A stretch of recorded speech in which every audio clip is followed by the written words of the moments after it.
Enfin, j'essaie une Lexus. Aujourd'hui, on part au pays du soleil levant pour l'essai du tout premier véhicule 100% électrique de Lexus, l'UX 300e. Et oui, c'est avec l'UX que le groupe Toyota a décidé de sauter le pas vers l'électrique avec de nombreuses années d'expérience dans le domaine de l'hybridation. Donc on va voir ce que donne cette nouvelle motorisation. Mais avant de commencer, si vous souhaitez voir d'autres essais ainsi que d'autres présentations de véhicules, je vous invite à vous abonner afin de développer la chaîne et de pouvoir créer plus de contenu de ce type-là. Allez, on est parti ?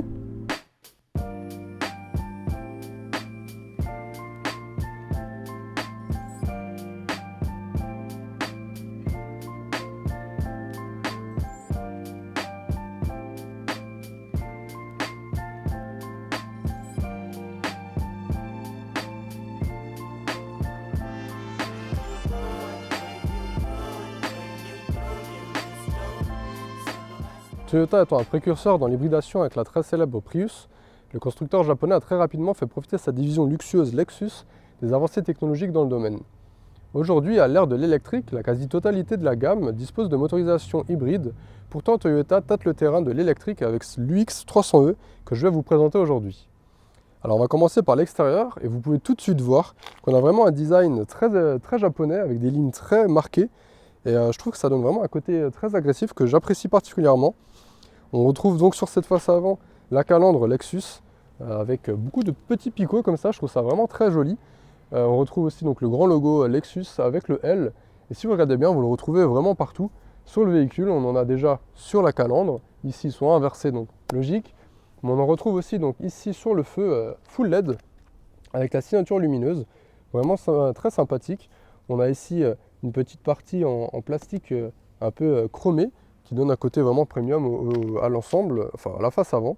On retrouve encore des L ici et de l'autre côté, donc on en a vraiment un petit peu partout. Donc un capot assez nervuré aussi, on a vraiment beaucoup de lignes, on en a une ici, on a une autre très arrondie ici. Et non, franchement ça donne vraiment du caractère à ce Lexus. Et on voit vraiment que Lexus a leur personnalité. Et non, personnellement la face avant, moi j'adore. On va passer sur le profil, où on retrouve ces belles jantes de 17 pouces, elles aussi dotées du L. Donc vraiment on le retrouve partout et je les trouve plutôt sympa. Il faut savoir qu'ici on est sur une finition de milieu de gamme, donc la luxe. Sur l'exécutive, le plus haut de gamme, on a des jantes de 18 pouces et on peut avoir donc ce modèle de jante, le même en noir ou en noir mat, je suis pas sûr, ainsi qu'une jante spécifique qui est elle plutôt sympa aussi. Sur le profil, on ne peut pas louper les élargisseurs d'ailes en plastique brut. Personnellement je suis pas très fan, je trouve que ça fait vraiment un petit côté un petit peu trop... je sais que c'est pour donner un côté SUV, mais je trouve que ça fait un petit côté vraiment trop brut et je suis pas très fan. Après bon, les goûts et les couleurs. On retrouve donc les lignes très marquées. On en a une autre ici qui revient jusque là derrière, ainsi qu'une autre ici. Ici on a le badge électrique, donc pour différencier la version hybride de l'électrique. Et ce que j'apprécie justement avec ce 300e, c'est qu'accessoirement il ne change pas entre la version thermique et hybride et l'électrique, hormis donc le petit badge électrique et un petit E qui remplace donc le H à l'arrière. Ici, on a la première trappe de recharge en chat démo, donc c'est un petit peu dommage. On en parle un petit peu plus tard quand on sera au volant. Ici, on a ce superbe phare arrière. Alors, vous pouvez le voir, il est en relief. On a vraiment une petite partie qui remonte comme ça, et je trouve ça très joli, sachant que on a vraiment une ceinture lumineuse qui part de là, qui s'amincit au milieu et qui va jusque là derrière. Et vous pouvez le remarquer, on retrouve donc le fameux L. Ici on a donc le logo Lexus, le monogramme Lexus, UX 300e et non pas H donc, et encore le bouclier à l'arrière en plastique brut, donc je suis pas très fan, mais voilà. Question coffre, c'est assez étrange, mais on gagne de la place comparé à la version hybride, on gagne 57 litres pour arriver à 367 litres, donc c'est plutôt correct. Bon, c'est correct pour un SUV urbain, on va dire que c'est pas gigantesque, mais ça suffit pour mettre facilement 2 valises. Ici vous voyez on a pas mal d'affaires et en dessous on a encore un petit espace pour ranger les câbles. Ici il y a du bric-à-brac de la concession, mais voilà. Ici on a un sachet siglé Lexus avec donc les câbles de recharge, donc c'est plutôt sympa, c'est bien fini, donc c'est toujours sympa.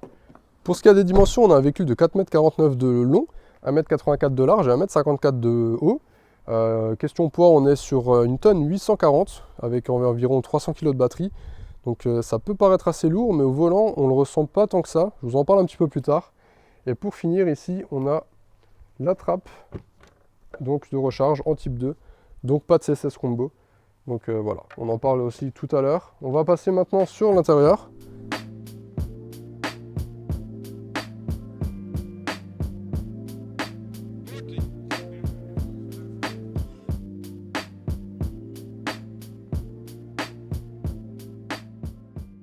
L'identité de Lexus qu'on a à l'extérieur, on la retrouve à l'intérieur, notamment avec cette partie là, très jolie qui reprend la forme de la calandre. Je trouve ça vraiment très sympa, et ces picots qu'on retrouve sur toute la gamme Lexus. Ces petits boutons ici, ça sert à gérer donc le mode de conduite, et ici l'anti-patinage. Je trouve ça vraiment très sympa. On a aussi la petite montre à côté de l'écran de 7 pouces qu'on retrouve aussi sur d'autres modèles de la gamme, et je trouve ça vraiment sympa. On a donc un écran de 7 pouces sur l'entrée de gamme et sur le milieu de gamme. Sur le plus haut de gamme exécutive, on a un écran de 10,25 pouces. Avec le GPS, car oui, il n'y a pas de GPS sur l'entrée de gamme et sur le milieu de gamme. Je trouve ça aberrant en 2021, je ne comprends pas trop la stratégie. Bon, surtout sur une voiture à 50 000 euros, ne pas avoir le GPS. Alors certes, on a maintenant tous nos téléphones, nos smartphones, Apple CarPlay, Android Auto, qui sont présents ici. Mais un GPS, c'est un GPS, quoi. Tout le monde a un GPS maintenant, donc je n'ai pas trop compris. Mais voilà, on retrouve aussi donc des dessins très japonais, avec beaucoup de lignes sur cette planche de bord. On a une première partie sur le dessus, ensuite on a ce papier. Alors c'est un papier traditionnel japonais, ça s'appelle un papier washi. On a l'impression que c'est vraiment un tissu un petit peu, comme si c'était un tissu écologique qu'on retrouve sur les véhicules électriques. Donc ouais, c'est vraiment très joli, c'est très agréable au toucher, et c'est plutôt sympa, et on voit ça nulle part ailleurs. Donc ensuite on a du plastique, on a quelque chose de moussé ici, c'est très sympa. Et on retombe donc sur du plastique dur sur le bas de la planche de bord.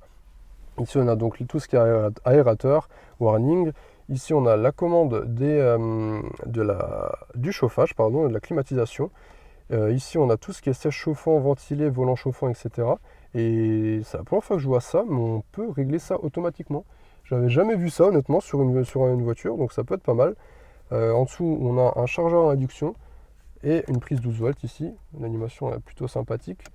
Ici on a deux portes gobelets, et l'écran n'est pas tactile. L'écran est contrôlable avec ce pad tactile. On a un petit retour haptique, une petite vibration quand on change de menu. Alors honnêtement, j'avais beaucoup de mal au début. Quand j'ai récupéré le véhicule, j'étais pas du tout fan. Je le suis toujours pas, mais je commence à prendre un petit peu l'habitude. Mais je préfère largement un écran tactile. Après, bon, c'est vrai que là, il est un petit peu loin. Si maintenant, voilà, je suis au volant, impossible de le toucher. À part si je m'avance, mais forcément, c'est pas très sécure. Je veux dire, c'est pas beaucoup plus sécure en fait, parce que on est là au volant et puis on touche, mais faut toujours un petit peu, quand on a beaucoup de menus, il faut toujours un peu vérifier si on est sur le bon menu avant d'appuyer, et je trouve pas ça très pratique. Autrement, on a une petite commande de tout ce qui est multimédia. Donc ici on peut changer de média, la radio, on peut changer de canal, ici pareil, le volume, etc. Ici on a le sélecteur de vitesse, et pour moi c'est la plus belle partie de cet habitacle. On a vraiment, en fait ça me fait un petit peu penser à un sushi. C'est comme si ici on avait vraiment le riz, et ici qu'on apposait une tranche de saumon, qui est donc ici en cuir, et je trouve ça vraiment très sympa. Ça fait un petit détail, et moi ça me fait un petit peu penser au Japon. Autrement, ici on a tout ce que donc sélecteur de vitesse avec un mode break. Ici on a le bouton hold pour maintenir les freins appuyés lorsqu'on est au feu rouge. Voilà. On va passer sur le volant. Ici, on a donc tout ce qui est commande au volant habituel, etc. On a donc un niveau de conduite autonome de niveau 2. Donc on a tout ce qui est alerte de franchissement de ligne, réglage, etc. Régulateur adaptatif, pardon. Derrière, on a des palettes qui servent à la régénération. Alors en fait, quand on met le mode break, on a plusieurs niveaux de régénération. Donc on a le niveau nul, donc quand on roule normalement. Ensuite, si on n'est pas en mode break, on a un premier niveau ainsi qu'un second, qui sont le plus fort et le moyennement fort. Et si on met le mode break, on a encore deux niveaux juste en dessous. Donc on a un niveau faible, un niveau moyennement fort négatif, moyennement fort positif, et le plus fort. Donc c'est plutôt agréable. On peut vraiment gérer donc la décélération de cette manière. On a donc un écran compteur numérique de 7 pouces qui fait un petit peu daté honnêtement. Alors il est très joli, il est bien présenté avec des petits logos, j'aime vraiment bien. On a la petite inscription Lexus UX300E, je trouve ça vraiment très joli. En revanche, c'est vrai que au niveau des graphismes, c'est un petit peu dépassé. On a un menu qui est contrôlable par ici avec les petites touches directionnelles ici. Donc c'est très intuitif.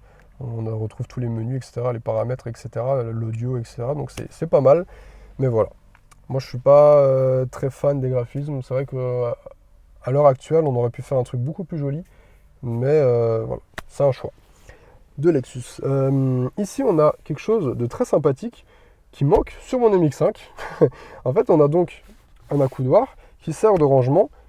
Et vous voyez, je l'ai ouvert de l'autre côté parce qu'en fait, le rangement peut s'ouvrir des deux côtés. Et c'est très pratique parce que dans mon MX5 qui est volant à droite, je peux uniquement l'ouvrir de ce sens-là. Mais mon passager, je peux jamais, en fait, il galère un petit peu, il est là, voilà, qu'est-ce que je recherche.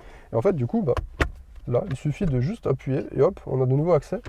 À l'intérieur, on retrouve deux prises USB ainsi qu'une prise jack, donc ça peut être utile. Mais c'est utile donc pour brancher son téléphone, pour avoir Apple CarPlay et Android Auto donc sur l'écran de 7 pouces. Voilà. Autrement, donc, on a des sièges, comme j'ai dit tout à l'heure, plutôt jolis et chauffants. Chauffant ventilé à l'avant, chauffant à l'arrière, donc c'est très correct. Volant chauffant, etc. Les sièges sont vraiment jolis. Enfin, je veux dire, tu peux t'approcher, tu peux regarder ça. Je trouve ça vraiment très joli. Les surpiqûres, les perforations, en fait, elles se transforment en dégradé sur la fin. Je trouve ça vraiment très sympa. On a donc des surpiqûres au design plutôt joli. Personnellement, j'aime vraiment bien ces sièges. Ils sont aussi très confortables et assez moelleux. On est vraiment bien assis dedans. Et ce que j'adore avec ce Lexus, c'est vraiment rouler de nuit. Alors, tout ce que vous voyez en blanc, donc avec le marquage blanc, s'allume en blanc la nuit. Et je trouve ça vraiment très joli. Ici, on a vraiment donc la croix avec les petits coins allumés en blanc. Et je trouve ça vraiment très sympa. On est vraiment dans une ambiance. Et hier, j'étais un petit peu en ville. Je roulais de nuit. Et j'ai mis la radio, je suis tombé sur une musique un peu calme, un peu jazzy à l'ancienne. Et je me suis senti super bien. Et j'avais vraiment l'impression, et l'envie d'ailleurs, de rouler cette Lexus dans Tokyo, de nuit, avec toutes les lumières, etc. L'ambiance, dans les bouchons, c'est pas grave. Mais vraiment, le petit feeling à la japonaise comme ça.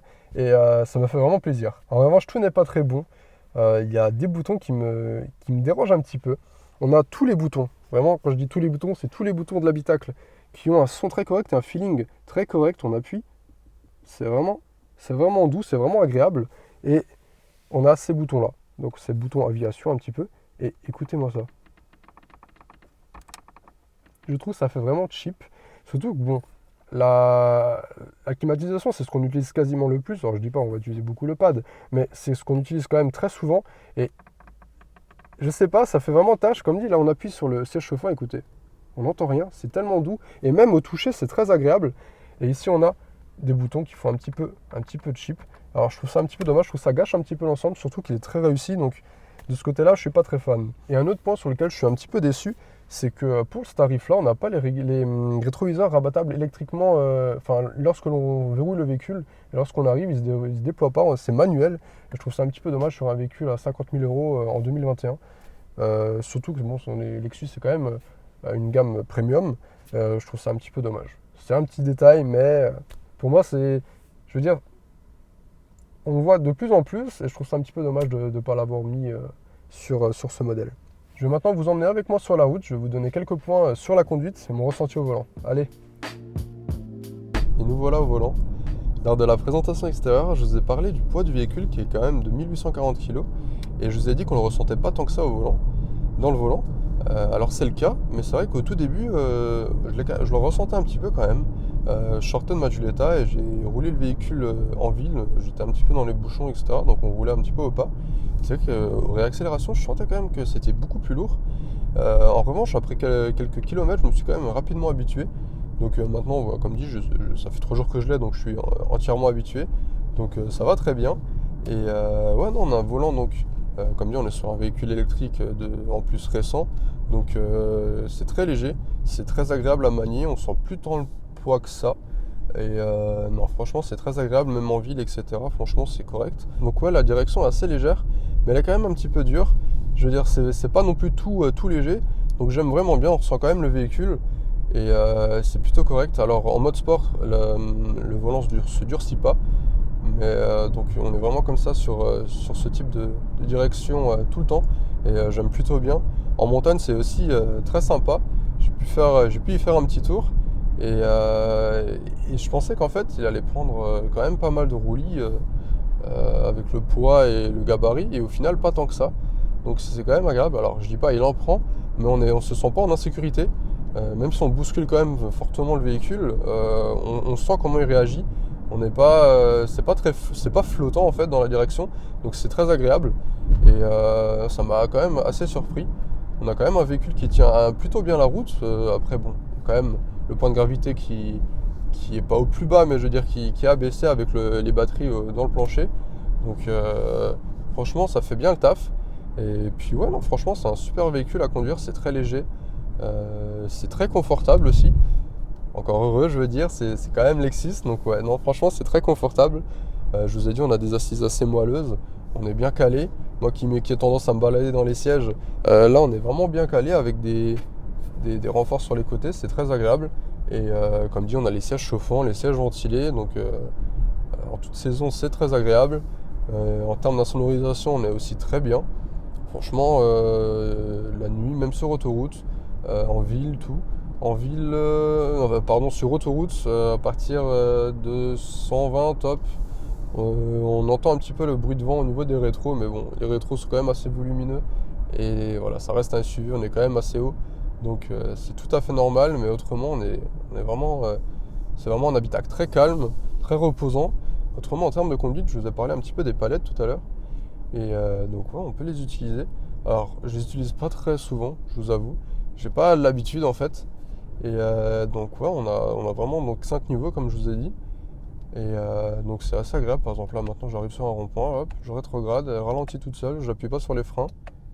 Donc c'est très sympa. Et puis ça recharge la batterie forcément. Alors un petit peu moins que si on freinait.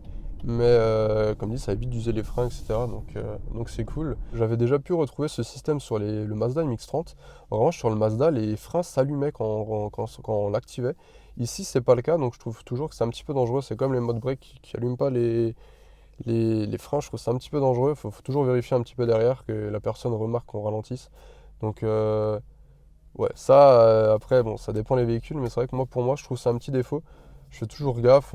J'ai déjà eu l'accident très courant de quelqu'un qui nous rentre dedans à l'arrière parce qu'il n'a pas vu qu'on freinait. Donc c'est vrai que moi, j'y porte particulièrement attention. Je vais maintenant vous parler du moteur. On a un moteur de 150 kW pour donc 254 chevaux et 300 Nm de couple. Alors c'est plutôt pas mal. Ça pousse plutôt bien au vu du poids du véhicule. Et on a très rapidement l'ESP qui se met en route si on accélère un petit peu fort. Donc ouais non, ça pousse franchement pas mal. Et pareil pour se dégager, etc. C'est très pratique pour rentrer sur l'autoroute, etc. Bon, il me semble qu'on a un 0 à 100 abattu en 7 secondes 5, si je dis pas de bêtises, quelque chose comme ça. Et ouais non franchement c'est vraiment correct comme performance. On a une batterie de 54,3 kWh avec une autonomie annoncée de 310 km environ. Donc ça va, c'est pas énorme. Disons que la concurrence fait un petit peu mieux, mais ça reste raisonnable. Je veux dire, je le verrais plus comme dit pour un second véhicule. Après, comme dit, ça dépend vraiment de l'utilisation des gens. Mais pour ma part, avec ce véhicule, je garderais vraiment un véhicule à côté. À part si, comme dit, on est vraiment uniquement en ville, si on fait pas beaucoup de kilomètres pour aller au travail, etc. Mais si vraiment on roule un peu plus avec 300 km sur l'autoroute, c'est un peu limite. En revanche, si on fait pas beaucoup d'autoroutes, les 300 km, elle les fait vraiment. J'ai pu voir ça sur... bon, je les ai pas totalement fait, mais je veux dire, j'étais dans la réserve et il me restait pas grand chose, mais ce qui me restait, c'était vraiment les 300 bornes. Donc l'autonomie annoncée est vraiment juste. Et la consommation, elle aussi, elle est annoncée pour 17 kWh. Et là, je suis à 18,3. Alors, je vous avoue, je fais pas non plus très attention, je tape aussi des accélérations, etc. Donc, je pense que c'est très facile de respecter les 17 kWh si on roule en éco-conduite. Donc, franchement, ça c'est très correct. Et c'est sûrement la première fois que je vois ça, des données aussi justes pour un véhicule électrique. On va à présent parler de ce qui fâche un petit peu au niveau de la charge. Alors, ça peut gêner certains, ça peut ne pas gêner d'autres. On a donc un chargeur de type 2 et un chargeur type CHAdeMO. Et c'est vrai que moi ça me gênerait, je veux dire dans le coin où j'habite, parce que j'ai juste une prise à, on va dire, à 10-15 minutes de chez moi. Donc la charge rapide c'est pas le top. Ensuite il faut faire vraiment 40 km voire plus pour avoir une prise. Donc ouais, c'est pas tip top, c'est le standard japonais. Ici c'est un petit peu moins démocratisé comparé au CCS Combo. Donc de ce côté-là, il faudra faire attention. Surtout que Voilà, le véhicule encaisse que 50 kWh maximum, sachant que bon, la concurrence encaisse jusqu'à 100, voire largement plus pour certains constructeurs comme Tesla. Donc c'est vrai que c'est un petit peu limite, 50 kWh. On a des charges de 20 pardon, à 80% faites en 50 minutes. Alors ça reste assez correct, mais je veux dire, face à la concurrence, c'est un petit peu limite. Donc voilà, ça dépend de l'utilisation des gens. Si maintenant vous avez une borne type 2 chez vous, comme dit, une charge c'est 8 à 9 heures. Donc si vous rentrez le soir, vous la branchez pour le lendemain, ça va très bien. Mais en charge rapide, il faudra faire attention là où est-ce que vous pouvez le recharger. Autrement, sur une prise domestique, il faudra compter environ 29 heures. Donc ouais, là c'est quand même assez élevé, mais c'est toujours comme ça. Alors il faut savoir aussi que le l'UX300 du coup H est aussi disponible en hybride avec un moteur de 184 chevaux et 190 Nm. Celui-là j'ai pas pu l'essayer, mais c'est vrai que c'est l'hybridation du groupe Toyota, donc c'est toujours sympa, c'est toujours agréable de ne pas devoir justement recharger. J'avais déjà pu essayer la Yaris et c'était un peu le même principe. Donc moi j'aime vraiment bien, je trouve que c'est plus personnellement, hein, comme dit, je trouve que c'est un petit peu plus pratique que de devoir se recharger tout le temps. Pour ce qui est des tarifs, il faut savoir qu'on a 3 niveaux de finition sur cette UX300E. On a le pack en entrée de gamme, le luxe qu'on a ici en milieu de gamme et l'exécutive en haut de gamme. Et ce que j'apprécie avec ce modèle, donc, c'est qu'on n'a pas d'option en plus à devoir acheter en fait. Je veux dire par là que maintenant on sélectionne par exemple la finition luxe. Alors on aura un certain nombre d'options forcément en plus que la finition d'entrée de gamme. Et les seules options qu'on a à chaque fois, c'est vraiment donc, tout ce qui est accessoires, style tapis, protection de coffre, bavette ou décoration extérieure. Donc c'est plutôt agréable, on n'a pas encore à débourser beaucoup d'euros. Surtout que là on a le système de conduite autonome de niveau 2 de série sur la PAC, donc c'est plutôt pas mal, à contrario du GPS qui est uniquement disponible sur la version la plus haut de gamme. Mais ouais, donc là on a comme dit une finition de luxe qui est quand même déjà très bien équipée honnêtement. Et si maintenant on passe sur la version la plus haut de gamme, on a encore 6 choses en plus, dont donc l'écran de 10,25 pouces avec le GPS, on a la caméra 360 degrés pour la vision, pour les manœuvres, on a l'affichage tête haute, le toit ouvrant, les jantes en 18 et encore quelque chose. Ah oui, le pack son Mark Levinson à 13 ou 14 haut-parleurs, j'ai un doute. Et sachant que là on a deux séries, on a un système audio Panasonic à 6 haut-parleurs. Donc voilà. Et donc l'entrée de gamme débute à 49 990 €. Ensuite on a le milieu de gamme à partir de 54 990 € et le plus haut de gamme qui est lui à partir de 63 350 €. Donc ouais, je suis globalement satisfait de cette UX300E. C'est vraiment ce à quoi je m'attendais. Ça faisait très longtemps que j'avais envie d'essayer une Lexus. Et donc là, je suis vraiment content et c'est vraiment, comme dit, ce à quoi je m'attendais. On a vraiment un design extérieur très marqué, très japonais et très Lexus. Et un intérieur lui aussi assez marqué, mais je veux dire très classe, très sobre, très discret, surtout en noir. On a vraiment quelque chose de très discret, vraiment très japonais. Je pense que c'est ce qui a été recherché par Lexus, honnêtement, et en tout cas c'est réussi. Et comme je vous ai dit, j'avais vraiment envie d'essayer ce Lexus de nuit dans un Tokyo illuminé de partout. Et c'était très reposant en fait comme essai, franchement c'était très agréable. Je pense que l'électrique y est aussi pour quelque chose. Mais ouais, comme dit, on a vraiment un véhicule très confortable, bien insonorisé. Donc vraiment on est sur quelque chose de très calme. Et ça a un certain charme, donc personnellement j'accroche totalement. Et donc même s'il y a quelques défauts au niveau de la capacité de batterie, etc., je pense que il se rattrape comme dit dans son design et dans sa personnalité propre à Lexus, quoi. D'ailleurs vous, qu'en pensez-vous de cette UX300E ? Donnez-moi votre avis en commentaire et je serai ravi de vous répondre. Moi, comme dit, vous l'avez compris, ça fait très longtemps que je voulais essayer une Lexus, donc je suis très content et je suis ravi d'avoir pu faire cet essai. D'ailleurs, je souhaite remercier la concession Lexus Mulhouse et le groupe Toys Plus pour leur confiance et le prêt du véhicule. Un grand merci à eux, sans qui cet essai n'aurait pas pu se faire. Donc voilà, c'est la fin de cette vidéo. Je vous dis à très bientôt pour de prochaines vidéos. Allez, salut!